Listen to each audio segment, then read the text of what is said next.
What's one thing about Pete people don't realize? That he's got a big heart, that he's very smart.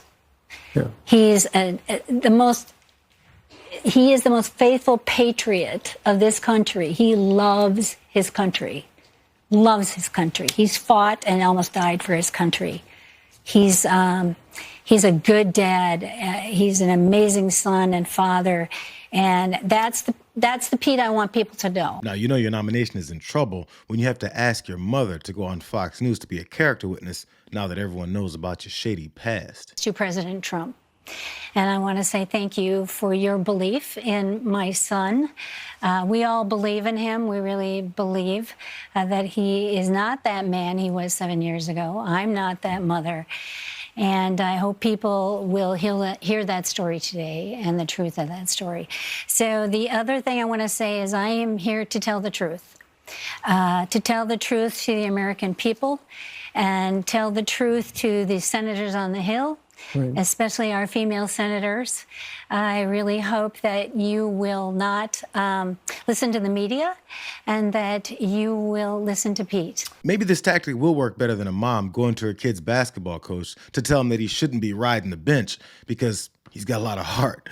But ever since her 7-year-old email to Pete was reported by the New York Times telling him how disappointed she was in his character, some folks are taking it as a sign of who he really is. Part of today is to discredit the media and how they operate. When they contact you, I let a few phone calls go, but then they call you and say they threaten you. That's the first thing they do. Right. They say, unless you make a statement, we will publish it as is. And I think that's a despicable way to treat anyone. Threats are dangerous, and they're hard on families. When I first heard Pete's mom point out that the New York Times threatened her over the story of her dismantling her son's character, I was ready for some dirty practices to be revealed. But instead, she illustrated that her idea of threats were simply basic journalistic practices when writing a potentially upsetting story where she may want to give her side. Charles Statlander, a spokesman for the Times, said Hegseth's claim is flatly untrue, and she was in no way threatened. The Times did what it always does in reporting out a story, simply reaching out and asking for a comment, which we included. Such a call is the opposite of a threat.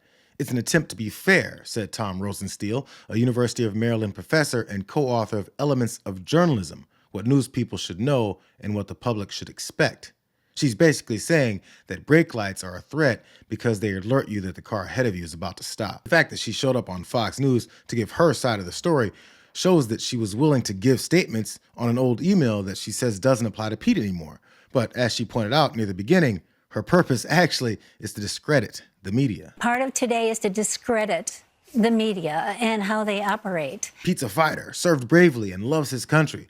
But the beef is over the Times reaching out and asking for a comment on an email that no one disputes the validity of before they even published it. This whole narrative about MAGA world being tough and resolute never matches up to the empty whining and complaining that they always run back to when met with accountability for their actions. These are the tough Americans that promise to stand up to world leaders?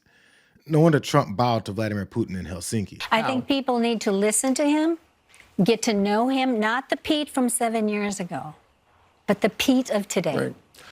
Would you testify in front of Congress? I don't have an answer to that right now, Steve. Some of those attachments or descriptions are just not true, especially anymore.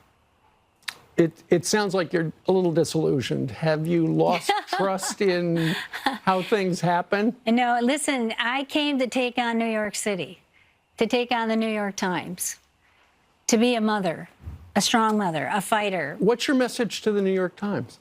I would say I don't think the way you operate it feels almost criminal when reporters call you and threaten you.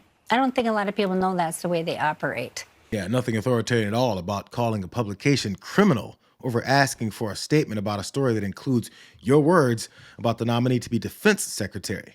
You know, this is some seriously snowflake behavior. Well, it was out of the ordinary for the newspaper to print private correspondence between a mother and a son, but You don't think it was relevant, though, Scott? I mean, I thought it was pretty outrageous that they printed. But yeah, I mean, look, relevance is a different question. But I think it was pretty outrageous when we put Hunter Biden's junk on congressional billboards. That was also outrageous, and yet that is sort of the world there's a lot of outrage. The assault on political opponents' personal lives and character are always okay with the partisan actors who aren't hurt by it.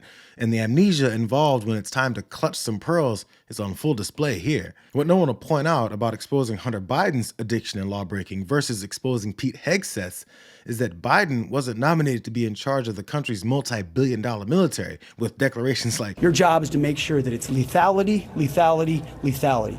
Everything else is gone." He said, "I want a warfighter. I want lethality, lethality, lethality." You know, anyone can act like a tough guy that leads with extreme threats, passing it off as military expertise. But still, I feel like the discussions around Pete Hegseth's disqualifying background aren't actually focusing on the most troubling aspects that more directly affect his ability to handle the job. Much more than the excessive drinking and partying, there's also all of this. As the head of the nonprofit group Veterans for Freedom, he racked up $430,000 in unpaid bills, in addition to as much as $75,000 in credit card debts. As one strategist who worked for the group at the time emphasized, the VFF was an exceedingly small organization with fewer than 10 employees and a budget of between $5 million and $10 million. The strategist went on to say, quote, "Hegseth couldn't do that properly. I don't know how he's going to run an organization with an $857 billion budget and 3 million individuals." Now, Hegseth's next stop, leading the nonprofit Concerned Veterans for America, didn't go much better. In an email, one of the whistleblowers that contributed to a report on Hegseth stated that he treated the organization of funds like they were a personal expense account for partying, drinking, and using CVA events as little more than opportunities to hook up with women on the road. And what you're left with is a guy who couldn't even run a small nonprofit.